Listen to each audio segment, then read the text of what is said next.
नमस्कार, स्वागत है आपका हमारे चैनल में। आज की इस वीडियो में बात करेंगे राजस्थान के लोक देवता, जो भी इम्पोर्टेंट लोक देवता जो एग्जाम की दृष्टि से इम्पोर्टेंट है, उन लोक देवताओं की चर्चा आज की इस वीडियो में हम करेंगे। तो चलिए वीडियो स्टार्ट करते हैं। राजस्थान के लोक देवताओं में मारवाड़ के 5 पीर आते हैं, जिन्हें आप ट्रिक के माध्यम से याद रख सकते हो। गो रा पा है में 2 पाजे पहने, आगे से जोड़ सकते हो क्योंकि ऐसी ट्रिक ऐसे माइंड में बैठती नहीं है, तो आप ऐसे याद रख सकते हो। गो रा पा है में 2 पायल पहने। तो गो से गोगा जी, रा से रामदेव जी, पा से पाबू जी, है से हड़बू जी, में से मेहा जी। तो ये जो मारवाड़ के 5 पीरों के रूप में जाने जाते हैं। एग्जाम में डायरेक्ट क्वेश्चन आ सकता है कि राजस्थान के 5 पीर कौन कौन से हैं, तो उनमें आपको पाँचों में 5 ऑप्शन दे सकते हैं। गोगा जी, रामदेव जी, पाबू जी, हड़बू जी, मेहा जी। ये जो इसमें आपको दिख रहा है पीर, तो ये पीर होता क्या चीज़ है? तो पीर क्या होता है कि वह लोक देवता जो सभी धर्मों में पूजनीय होते हैं, उन्हें सभी धर्मों के लोग मानते हैं, उनकी पूजा करते हैं, तो उन्हें हम कह देते हैं पीर। और ये लोक देवता क्या होता है?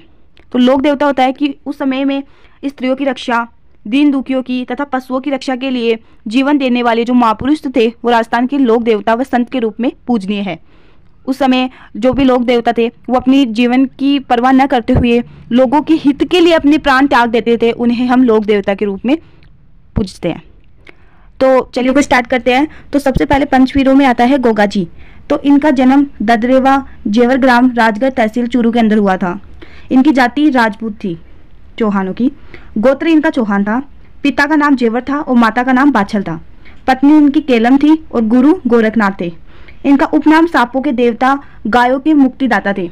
तो इन्हें सांपों के देवता क्यों कहा जाता था? क्योंकि इनकी पत्नी जो केलम दे थी, उनकी मृत्यु सांप के काटने के कारण हुई थी, इसलिए ये अग्नि अनुष्ठान किए जिसमें काफी सांपों की मृत्यु हो गई। इसलिए फिर सांपों के देवताओं ने इनकी पत्नी को फिर से जीवित किया, इसलिए इन्हें सांपों के देवता के रूप में जाना जाता है।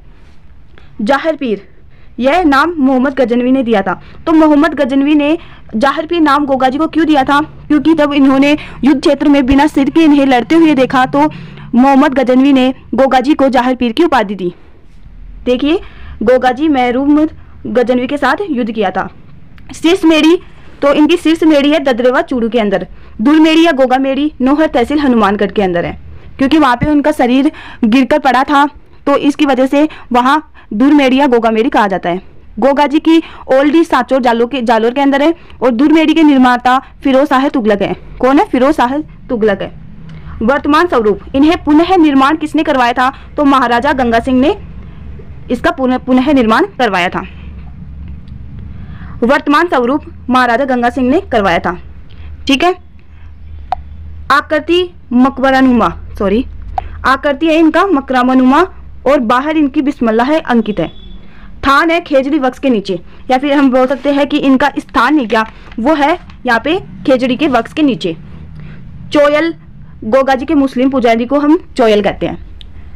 इनके लोक गाथा गीतों में डेरू नामक वाद्य यंत्र बजाया जाता है। तो एक वाद्य यंत्र होता है डेरू नाम का। क्या होता है? डेरू नाम का एक वाद्य यंत्र होता है जो इनके लोक गाथा गीतों में बजाया जाता है।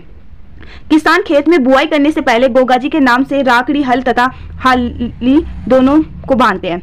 जब भी किसान वगैरह खेतों में बुआई करते हैं, फिर नई फसल उगाने के लिए तैयार करते हैं, तो अपनी जो बेलों को गोगा राखी बांधते हैं ताकि अच्छी फसल उग सके।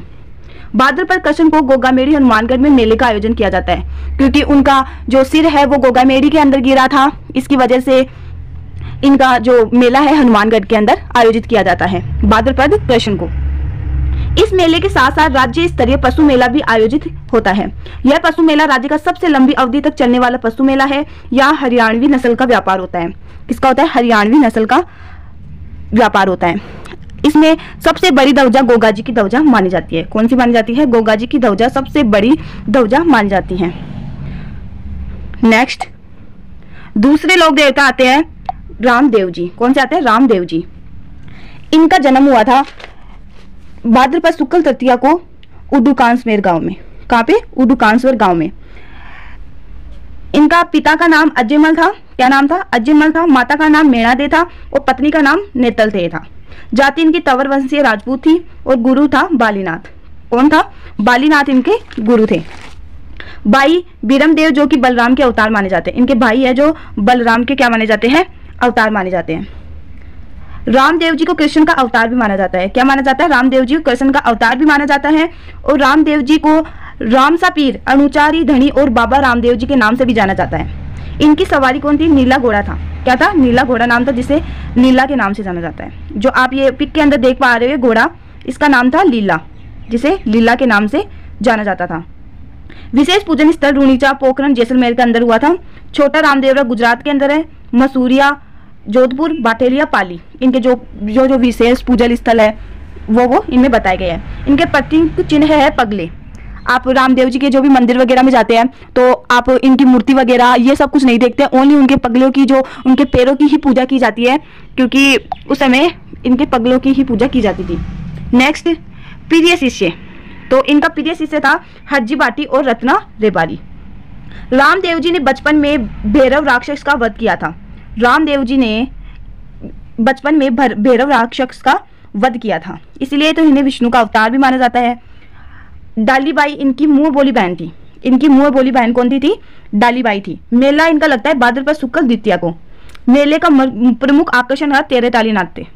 तेरह ताली नृत्य किया जाता है रामदेव जी के भक्तों के द्वारा जब उनका भजन कीर्तन होता है। मांगी बाई तेरह ताली नृत्य की प्रसिद्ध नृत्यांगना है।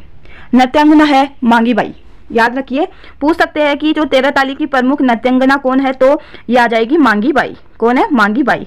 तेरह ताली नृत्य कामड़ संप्रदाय की महिलाओं द्वारा किया जाता है। अब ये भी क्वेश्चन पूछ सकते हैं कि जो तेरह ताली नृत्य है वो किन महिलाओं के द्वारा किया जाता है, तो ये कामड़ संप्रदाय की महिलाओं के द्वारा किया जाता है। इनकी ध्वजा क्या कहलाती है? इनकी ध्वजा कहलाती है नेजा, जो कि सफेद या 5 रंगों का होता है। और इनके यात्री क्या कहलाते हैं? जातरू कहलाते हैं। मुसलमान राम सापीर के नाम से बुलाते हैं। और रामदेव जी को पीरों के भी पीर कहा जाता है। और प्रश्न में यह भी पूछा गया था कि भक्तों द्वारा गाए जाने वाले भजन क्या कहलाते हैं, तो वो ब्यावले कहलाते हैं। क्या कहलाते हैं? जो रामदेव जी के भजन गाए जाते हैं भक्तों के द्वारा, तो वो कहलाते हैं ब्यावले। इनका जो पुजारी होता है वो पुजारी होता है तंवर पुजारी, याद रखना। तंवर पुजारी इनका प्रमुख राज जो इनकी पूजा पाठ करता है वो कहलाता है। रामदेव जी का पुजारा रिकिया कहलाता है। रिकिया कहलाता है। रामदेव जी ने जातिगत छुआछूत व भेदभाव को मिटाने के लिए जम्मा जागरण अभियान चलाया था। जो भी उस टाइम पे जाति भाव के जो भी छुआछूत हुआ करते थे, भेदभाव हुआ करते थे, उन्होंने मिटाने की बहुत कोशिश की थी। रामदेव जी ने अपना पूरा सहयोग दिया था। मैंने बता दिया जागरण को जम्मा कहते हैं। समाधि स्थल थी इनकी मसूरिया गांव जोधपुर के अंदर। कहाँ थी? मसूरिया गांव जोधपुर के अंदर। मेले में कामड़ जाति की महिलाएं तेरह ताली नृत्य करती हैं और तेरह ताली नृत्य व्यावसायिक श्रेणी का नृत्य है। और रामदेव जी की कामड़िया पंथ का आरंभ किया। और बाबा रामदेव जी एकमात्र लोक देवता थे जो कवि भी थे। ये रामदेव जी है वो कवि भी थे। ये एकमात्र ऐसे लोक देवता है जो लोक देवता होते होते भी कवि भी कहलाते हैं। कृति है इनकी 24 बाणियां। लोक गाथा गीत है ब्यावले। रामदेव जी का गीत सबसे लंबा लोक गीत है। जो भी रामदेव जी का लोकगीत है वो सबसे बड़ा लोकगीत है। पंचरंगी पताका नेजा है, जो इनकी ध्वजा के रूप में भी जाना जाता है। इनकी फड़ का वाचन मेघवाल जाति या कामड़ पद के लोग किया करते हैं। तीसरा नंबर आता है बाबूजी का, जो पंचपीरों में आते हैं। इनका जन्म 13वीं शताब्दी के अंदर ओलमंडू गांव फलोदी जो जोधपुर के अंदर पड़ता है, वहां पे उनका जन्म हुआ था। पिता का नाम धनधन राठौर और माता का नाम कमला दे था। पत्नी थी इनकी केलम दे, जो अमरकोट की राजकुमारी सूरजमल सोडा की पुत्री थी। कौन थी? सूरजमल सोडा की पत्नी थी। जाति इनकी राठौर थी। उपनाम बाबूजी को ऊंटा के देवता, प्लेग रोग देवता, रेबारी जाति के देवता आदि उपनामों से भी जाना जाता था। घोड़ी का नाम था इनका केसर कालनी। वीरगति गोवंश की रक्षा करते हुए जिंद राव खिच्ची के साथ युद्ध करते हुए प्राण इन्होंने त्यागे थे। उपासना स्थल कोल्लू फलोदी के अंदर है। घोड़ी केसरी काल में प्रतीक चिन्ह भाला लिए अश्वरोही, तो इन्होंने देखो भाला लिए अश्वरोही यहाँ पे है। प्रतीक चिन्ह है भाला लिए अश्वरोही। बाबूजी को लक्ष्मण का अवतार भी माना जाता है। क्या आपको प्रश्न में पूछ सकते हैं कि ऐसे कौन से लोग देवता है जिन्हें लक्ष्मण का अवतार भी माना जाता है, तो इसका राइट आंसर हो जाएगा बाबूजी को लक्ष्मण का अवतार माना जाता है। बाबूजी ऊंटों के देवता के रूप में विख्यात हुए। संबंधी इनकी रचनाएं है जो बाबूजी रो छंद बिटू मेहा। बाबू प्रकाश आसिया मोडा जी द्वारा लिखा था। मेला इनका चैत्र अमावस्या को कोलमंडू बलोदी गांव जोधपुर के अंदर लगता है। सबसे प्रियतम जो फड़ है वो बाबू जी की है। जो भी इनकी फड़ होती है वो सबसे प्रियतम फड़ बाबू जी की है। मारवाड़ में ऊंट लाने का श्रेय बाबू जी को ही जाता है। जो भी हमारे मारवाड़ में ऊंट लाए थे उनका पूरा श्रेय किसे जाता है? बाबू जी को जाता है। ऊंट के ठीक होने पर आधे कटे नारियल से बने वाद्य यंत्र रावण हत्या के साथ बाबू जी की फड़ भोपा व भोपन के द्वारा बोली जाती थी। ऊंटों में एक विशेष प्रकार का रोग जो सरा रोग पाया जाता है, उनके भी ये देवता थे। तो ये ऊंटों के भी देवता थे, विशेष ऊंटों के देवता थे बाबू जी। और ऊंटों की देवी कौन थी? अंता देवी थी। चौथे पंचपीरों में आता है हड़बू जी। तो हड़बू जी का जन्म हुआ था बुंडेल गांव नागौर के अंदर हुआ था। पिता का नाम मंगलिया था और गुरु का नाम इनका बालीनाथ जी था। प्रमुख स्थान था इनका बेंगटी ग्राम फलोदी जोधपुर के अंदर। रामदेव जी के ये मौसेरे भाई थे। कौन थे? मौसेरे भाई थे रामदेव जी के हड़बू जी। ये शकुन शास्त्र के ज्ञाता थे और इनके पुजारी सांखला राजपूत थे। कौन से थे? सांखला राजपूत थे। अपंग गायों के लिए चारा लाते थे। राव जोधा को मंडोर प्राप्ति का आशीर्वाद दिया और कटार भेंट की। इन्होंने जो राव जोधा को मंडोर प्राप्ति का आशीर्वाद दिया था उस वक्त, और उन्हें भेंट के रूप में कटार दी थी। राव जोधा ने बेंगटी गांव प्रदान किया था। इन जो हड़बू जी को जब उन्हें आशीर्वाद दिया कि जाओ आपको निगम मंडोर प्राप्त होगा, तब उन्होंने राव जोधा ने खुश होकर इनको बेंगटी गांव इन्हें भेंट स्वरूप दिया था। श्रद्धालु बैलगाड़ी की पूजा करते हैं। तो इनके जो भी श्रद्धालु होते हैं वो एक बैलगाड़ी की क्या करते हैं? पूजा करते हैं। पांचवा आता है मेहाजी मांगलिया। कौन सा? मेहाजी मांगलिया। मुख्य मंदिर जोधपुर के ओसिया के निकट बापड़ी गांव में। कब का? जोधपुर के ओसिया के निकट बापड़ी गांव में। पूजा भाद्रपद कृष्ण अष्टमी जो जन्माष्टमी के दिन भी है। जन्माष्टमी का दिन आप याद रख सकते हो इजली। और कामड़िया पथ के से दीक्षित थे। किससे थे? कामड़िया पथ से दीक्षित थे। और घोड़ा इनका किरण काबरा था। और इनके मंदिर के पुजारी भोपो की वंश की वृद्धि नहीं होती है। तो इनके जो वंश की वृद्धि नहीं होती है। नेक्स्ट हमारे लोक देवता आता है तेजा जी। इनका जन्म खन्नार नागौर के अंदर हुआ था। कहाँ हुआ था? खन्नार नागौर के अंदर हुआ था। माता का नाम राजकुंवरी था। क्या था? माता का नाम राजकुंवरी था। पिता का नाम ताहर जी था। क्या था? ताहर जी था। जाति इनकी जाट थी और पत्नी इनकी पेमल थी जो पनेर नरेश रामचंद्र की पुत्री थी। ससुराल इनका पनेर अजमेर के अंदर था। घोड़ी का नाम लीलन या श्रृंगारी था। क्या? लीलन, जिसे श्रृंगारी भी कहा जाता है, वो था। कार्य क्षेत्र हाड़ौती क्षेत्र तेजाजी अजमेर के क्षेत्र में लोकप्रिय थे। उपनाम इनका गायों का मुक्तिदाता, कृषि कार्यों का उपकारक देवता, काला व भाला का देवता, जाटों का आराध्य देव, कृषि उपकारक लोक देवता, शिव के अवतार, नागों के देवता, नारू रोग रक्षक देवता। और अजमेर में इन्हें धोलिया वीर के नाम से भी जाना जाता है। किसके नाम से जाना जाता है? धोलिया वीर के नाम से भी जाना जाता है। पुजारी इनका घोड़ला था। भाद्र शुक्ल दशमी को परबतसर नागौर में इनका मेला आयोजित होता है। भाद्र शुक्ल दशमी को तेजा दशमी भी होती है। नेक्स्ट, भाद्र शुक्ल दशमी को परबतसर नागौर में इनका मेला आयोजित होता है। भाद्र शुक्ल दशमी को तेजा दशमी भी कहते हैं। जो भाद्र शुक्ल दशमी को तेजा दशमी भी कहते हैं। नागौर में तेजाजी के मेले के साथ साथ राज्य स्तरीय वीर तेजाजी पशु मेला भी आयोजित होता है। इस मेले में राज्य सरकार को सर्वाधिक आय प्राप्त होती है। नागौर में तेजाजी का जो मेला आयोजित किया जाता है उसमें जो भी मेले में राज्य सरकार को बहुत ज्यादा आय उस वक्त प्राप्त होती है। सेदरिया, यहाँ तेजाजी का नाग देवता ने डसा था। सेदरिया है जहाँ तेजाजी को नाग देवता ने डसा था। इसकी अगर मैं पूरी कहानी बताऊं तो उस वक्त की बात है जब ये इनकी छोटी सी उम्र में शादी कर दी थी। ये नहीं जानते थे कि हमारी शादी कर दी गई है, हमारी पत्नी है। तो एक बार जब वो खेत में काम कर रहे थे तब उनकी भाभी उन्हें खाना देने जाती थी। तो वो एक दिन लेट हो गई थी। तो तेजाजी को गुस्सा आ गया तो उन्होंने बोला कि आप इतना लेट क्यों होती है वैसे। तो उसके बाद में उन्होंने भाभी को गुस्सा आ गया तो उन्हें को बोला कि भाई इतना ही है तो तू तेरी पत्नी से जाके बोला कि वो तेरे को टाइम पे टाइम देगी, वो तो खुद वहाँ पे अपने पीर जाके बैठी हुई है। तो फिर बाद में उनके माइंड में यही चीज घूमने लग गई कि हाँ भाई हमारी तो शादी हो रखी है, उसके बाद में वो क्यों है। तो उन्होंने जिद पकड़ ली अपनी माता से जाकर। उन्होंने बोला कि मैं तो आज ही उन्हें लाने जाऊंगा।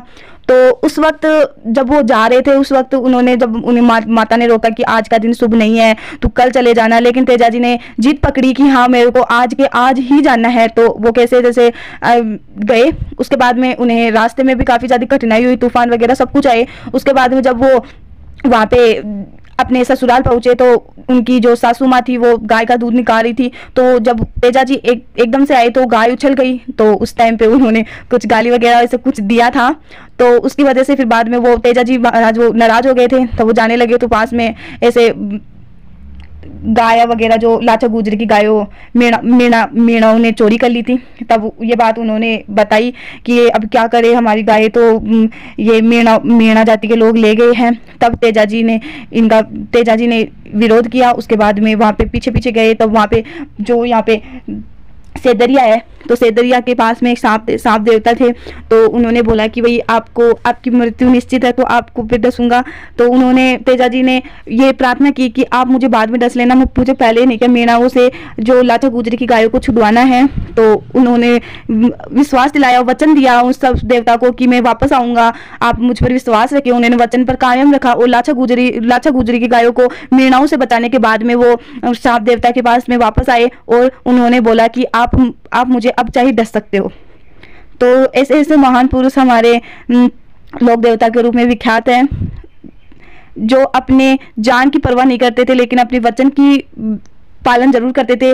उन्होंने शाप देवता को वचन दिया था, उसके लिए वो वापस गए कि हाँ मैंने आपको वचन दिया था तो आप मेरे प्राण ले सकते हो। तो चलिए आगे बात करते हैं। तो सुरसरा, किशनगढ़, अजमेर, यहाँ तेजा जी के वीर गति को प्राप्त हुए थे। सुरसरा, सेदरिया में तो तेजा जी को नाग देवता ने डसा था, लेकिन सुरसरा को तेजा जी वीर गति को प्राप्त हो गए थे। घायल अवस्था में हो गए थे जब उन्होंने लाचा गुजरी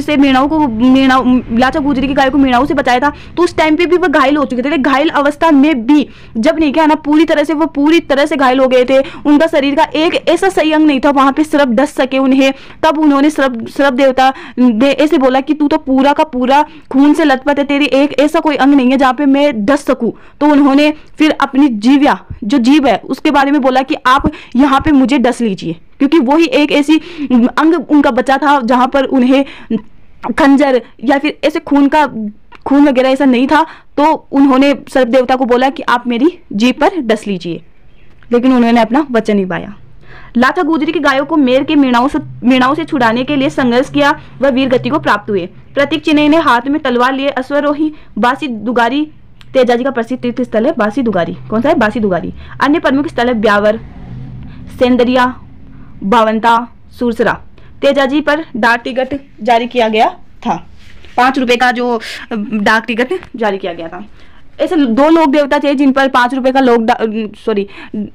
डाक टिकट जारी किया गया था। एक तो तेजा जी पर, एक देवनारायण जी पर। याद रखिए, प्रश्न पूछा जाता है काफी ज्यादा। 7 नंबर आता है देवनारायण जी। तो इनका जन्म हुआ था गोठा दंडवात। कहाँ हुआ था? गोठा दंडवात, जो आसिंदा भीलवाड़ा के अंदर पड़ता है। पिता का नाम इनका सवाई भोज था। क्या था? सवाई भोज था। माता का नाम सेडू खटानी था। पत्नी का नाम पिपलदे था, जो धारणेश्वर जयसिंह की पुत्री थी, जो राजा जयसिंह मध्य सिंह के धार के शासक की पुत्री थी। घोड़े का नाम लीलागर था। कौन सा था? लीलागर था। गुर्जर जाति के आराध्य देव थे और प्रमुख देवरा इनका गांठा दड़ावत था। अन्य देवरा इनका जो इनके जो प्रमुख स्थल है, बोल सकते हैं प्रमुख मंदिर है, वो इनका जो जन्म स्थान था गोठा दड़ावत, वहीं पर इनका प्रमुख देवरा है। अन्य देवरा भी है जैसे देवदाम, जोधपुरिया, टोंक के अंदर ऐसे है। इनके मंदिर में ईंट की पूजा तथा नीम के पत्ते चढ़ाए जाते हैं। जब इनके मंदिर के अंदर ईंट की तो पूजा की जाती है तथा नीम के पत्ते चढ़ाए जाते हैं। गुर्जर जाति का प्रमुख व्यवसाय पशुपालन है। ये पशुपालन, जो इनके गुर्जर जाति के लोग थे वो प्रमुख उनका व्यवसाय, जो इनकी आजीविका चल रही थी वो पशुपालन पर ही पूरी निर्भर थी। देवनारायण जी विष्णु का अवतार माने जाते हैं। देवनारायण जी क्या है? विष्णु का अवतार भी माने जाते हैं। आयुर्वेद के देवता के रूप में पूजनीय होते हैं और बगड़ावत ग्रंथि लक्ष्मी कुमारी के द्वारा लिखी गई थी। गुर्जर जाति का प्रमुख व्यवसाय पशुपालन था। ये देख पढ़ लिया हमने। मेला इनका भाद्र शुक्ल सप्तमी को बढ़ता है। कब बढ़ता है? भाद्र शुक्ल सप्तमी को बढ़ता है। देहांत इनका हुआ था बिनाई अजमेर के अंदर। कहाँ हुआ था इनका देहांत? बिनाई अजमेर के अंदर हुआ था। सबसे पुरानी लंबी छोटी फड़ है। कौन सी? सबसे पुरानी है और सब लंबी है और छोटी फड़ है। इनकी फड़ गुर्जर जाति के भोपों द्वारा जंतर नामक वाद्य यंत्र द्वारा बजाई जाती है। जंतर नामक एक वाद्य यंत्र होते हैं जो इनकी भोपे के द्वारा बजाई जाती है। देवनारायण जी पर 5 रुपए का टिकट जारी किया गया था। तो तेजा जी और देवनारायण जी, मैंने आपको 2 लोक देवता के बारे में बताया है। इनका उपनाम है विष्णु का अवतार, पूछ सकते हैं। दरअसल में ज्यादातर ऐसे ही क्वेश्चन पूछे जाते हैं, ये सब कुछ नहीं पूछते हैं कि इनका ये मतलब आजकल ऐसे क्वेश्चन नहीं पूछते कि इनका देहांत कहाँ हुआ था, जन्म। ज्यादातर ऐसे पूछते हैं कि बच्चों को कंफ्यूजन करने के लिए कि इनका विष्णु का अवतार किसे माना जाता है, आयुर्वेद का ज्ञाता किसे कहा जाता है, राज्य क्रांति का जनक किसे कहा जाता है, गुर्जर जाति के आराध्य देव कौन थे। तो उस कंडीशन में आपको देव नारायण जी का ऑप्शन क्लिक करके आना है। चलिए नेक्स्ट की बात करते हैं। तो 10 नंबर आता है वीर कल्ला जी। कौन सा आता है? वीर कल्ला जी। तो इनका जन्म हुआ था मेड़ता नागौर के अंदर। कहाँ हुआ था? मेड़ता नागौर के अंदर हुआ था। पिता का नाम आस सिंह था और बुआ इनका मीरा थी। जयमल मेड़तिया के भतीजे थे। जयमल मेड़तिया के ये भतीजे थे। गुरु योगी भैरवनाथ थे। इनके जो वीर कल्ला जी के गुरु थे तो उनका नाम था योगी भैरवनाथ। शेषनाग या नाग देवता के अवतार ये माने जाते थे। केहर, कमधन, बाल ब्रह्मचारी, कल्याण आदि नामों से पूजा की जाती है। जैसे हम बोलते नहीं है, जैसे श्याम बाबा के अनेकों नाम है, वैसे ही वीर कल्ला जी के भी अनेकों नाम है जो अलग अलग समुदाय के अलग अलग लोग बोलते हैं। जैसे केहर, कमधन, बाल ब्रह्मचारी, कल्याण आदि नामों से इन्हें जाना जाता है, आदि नामों से इनकी पूजा की जाती है। 1568 के अकबर के चित्तौड़ आक्रमण करने पर मेवाड़ी सेना के साथ लड़ते हुए वीरगति को ये प्राप्त हो गए थे। 4 हाथों के देवता युद्ध में जयमल मेड़ता को कंधों पर बिठाकर युद्ध किया था। इस कारण इतिहास में 4 हाथों वाले देवता के रूप में पूजे जाते हैं। इन्हें, इनके उपनाम की बात करें तो इन्हें शेषनाग का अवतार कहा जाता है। क्या कहा जाता है? शेषनाग का अवतार कहा जाता है। शेषनाग का क्या कहा जाता है? अवतार कहा जाता है। मैं कलर चेंज कर लेती हूँ यहाँ पे। और इन्हें जड़ी बूटी विशेषज्ञ कहा जाता है। क्या कहा जाता है? जड़ी बूटी विशेषज्ञ भी कहा जाता है। और तीसरा पॉइंट आता है, इन्हें 4 हाथों वाला देवता भी कहा जाता है। क्यों? क्योंकि युद्ध में जयमल मेड़तिया को इन्होंने कंधे पर बिठाकर युद्ध किया था, इसलिए इन्हें इतिहास में 4 हाथों वाले देवता के रूप में भी जाना जाता है।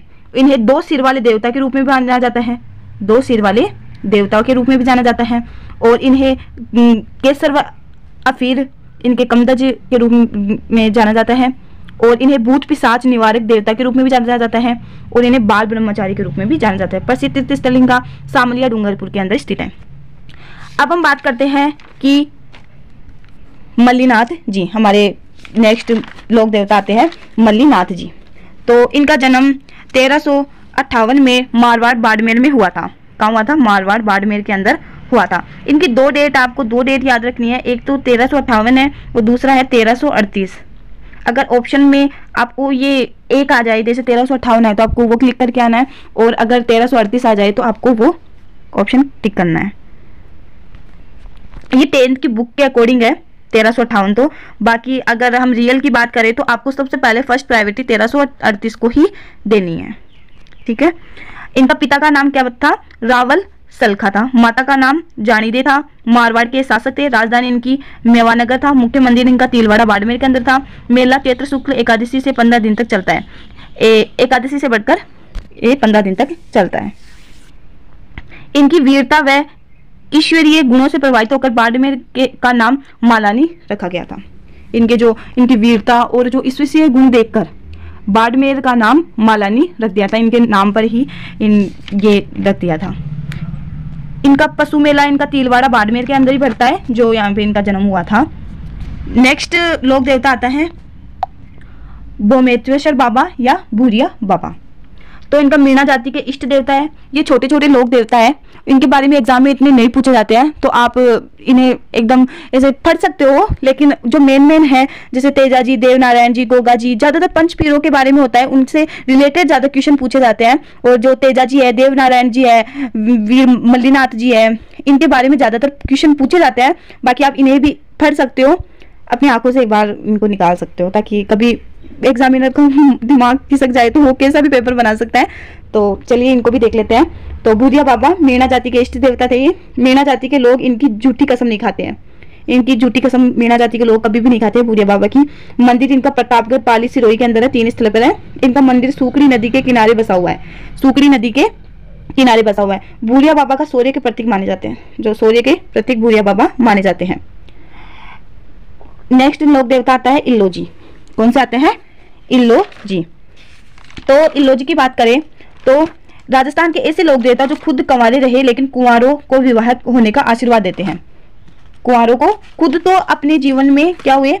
कंवारे रहे, लेकिन जो भी कंवारे लड़के हैं उन्हें विवाह होने का आशीर्वाद देते हैं। होलिया के होने वाले पति, इल्लो जी कौन थे? होलिया के होने वाले क्या थे? पति थे। छेड़छाड़ के लोक देवता है। सवारी इनकी बाड़मेर से प्रारंभ होकर हर्षोल्लास के साथ समापन होते हैं बिलखने के साथ। बाड़मेर से प्रारंभ होती है हर्षोल्लास के साथ और समापन बिलखने का है कि ये नहीं क्या, इनके लिंग की पूजा की जाती है। लिंग की पूजा इनके भक्तों के द्वारा की जाती है। और आपको बस इतना ध्यान रखना है इसमें कि इसमें नहीं क्या, इनका जो बाड़मेर से जब इनकी सवारी स्टार्ट होती है तो वो हर्षोल्लास के साथ होती है, लेकिन इनका जो समापन होता है तो रोने बिलखने की आवाज़ों से होता है। नेक्स्ट 15 नंबर आता है लोक देवता तल्लीनाथ जी। कौन सा आता है? तल्लीनाथ जी। वास्तविक नाम इनका गागदेव राठौर था और शेरगढ़ जोधपुर ठिकाने के शासक थे। पिता इनका वीरमदेव था। गुरु जालधरानाथ। कौन था? जालधरानाथ। और लक्कीनाथ नाम गुरु ने दिया था इन्हें। लक्कीनाथ नाम गुरु ने तल्लीनाथ जी को दिया था। जालोर के प्रसिद्ध प्रकृति प्रेमी लोक देवता है। प्रकृति के प्रेमी। अब आपको इसमें ये क्वेश्चन पूछ सकते हैं, ये नहीं पूछेंगे कि भाई है ना लक्कीनाथ नाम किसने दिया था, क्यों दिया था, तल्लीनाथ जी को किसने दिया था, वो क्वेश्चन नहीं पूछेंगे। आपको पूछेंगे क्या पुटअप होगा कि प्रकृति के प्रेमी के लोक देवता के रूप में कौन सा लोक देवता विख्यात है, तो उसका आंसर आ जाएगा तल्लीनाथ जी। वृक्षों के संरक्षण एवं संवर्धन के लिए प्रसिद्ध, इनकी पूजा जहरीले जीव जंतु के रूप में पूजी जाती है। प्रमुख स्थल इनकी पचमुखी पहाड़ी पर पंचोटा गांव जालोर है। प्रमुख स्थल जो इनकी वहां पे पूजा की जाती है तो वो पंचमुखी पहाड़ी पर पंचोटा गांव जालोर में की जाती है। नेक्स्ट आती है आलम जी। क्या आता है? आलम जी। तो जेतमार राठौड़ के नाम से प्रसिद्ध है। प्रमुख मंदिर इनकी जोरी मंत्रा घोड़ा का तीर्थ स्थल है। इनकी पूजा मल्लानी क्षेत्र बाड़मेर में होती है। ये इतना इंपॉर्टेंट नहीं है। रूपनाथ जी पाबू जी के भतीजे, पाबू जी के बड़े भाई बुद्धो जी के पुत्र थे ये। और पाबू जी की मौत का बदला लेने के लिए इन्होंने जिनराव खिची का वध किया था। इन्होंने पाबू जी की जो भी मृत्यु का बदला लेने के लिए जिनराव खिची का वध किया था। थान कोलमंडू जोधपुर और समुद्रा बीकानेर के अंदर है। ये हिमालय प्रदेश में लोकप्रिय है। रूपनाथ जी हिमालय प्रदेश के अंदर क्या है? लोकप्रिय है। वहाँ बालकनाथ के रूप में पूजे जाते हैं। बालकनाथ के रूप में ये पूजे जाते हैं। इन्हें झरना नाम से भी जाना जाता है। नेक्स्ट आता है लोक देवता देव बाबा। कौन सा आते हैं? देव बाबा। तो गवालों के देवता थे और पशुओं के बीमार होने पर इनकी पूजा की जाती है। मंदिर इनका नंगला परतपुर के अंदर है। नेक्स्ट लोक देवता आता है वीर बिग्गा जी। इनका जन्म बीकानेर में हुआ था। जाति जाट है। गायों के मुक्तिदाता है। जाखर क्षेत्र के कुल देवता है। मुस्लिम लुटेरों से गायों को छुड़ाते हुए इन्होंने अपने प्राण की आहुति दी थी। नेक्स्ट लोक देवता केसरिया कंवर जी। गोगा के ये क्या थे? पुत्र थे। केसरिया जो कंवर जी थे वो गोगा के क्या थे? पुत्र थे। मंदिर इनका चूरू के अंदर स्थित है। हिमाचल में बालानाथ जी के रूप में पूजे जाते हैं। थान पर सफेद ध्वज फहराते हैं। इनका बोपा सर्प दंश के रोगी का जहर मुंह से चूस कर बाहर निकालते हैं।